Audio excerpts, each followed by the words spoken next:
and I don't mean that. I'm very, very sympathetic to the Ukrainian people, and I am not sympathetic to Putin, who invaded the Ukraine brutally and illegally and unnecessarily.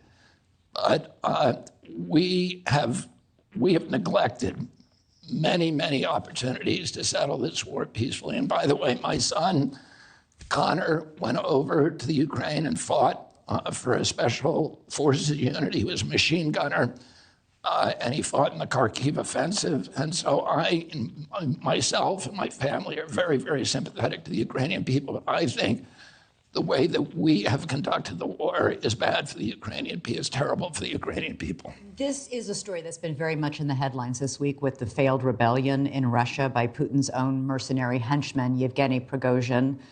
The world held its breath because Russia has more nuclear weapons than any country on the planet. And I want to take us to our first question from Tiani in Manchester, which is about Russia. Tiani? Yes, thank you, Elizabeth. I have heard and read that you believe that Russia has acted in good faith towards trying to resolve the war in Ukraine. And I'm wondering if that is actually your position, and how would you bring peace to the region without emboldening Putin and threatening democratic self-government around the world? Well, that is a bit of a misstatement of what I said. What I said was that in April of 2022, the war began on February 24th, 2022. In April, there was a peace outreach by Putin and Zelensky. And they actually signed a peace agreement and at that time.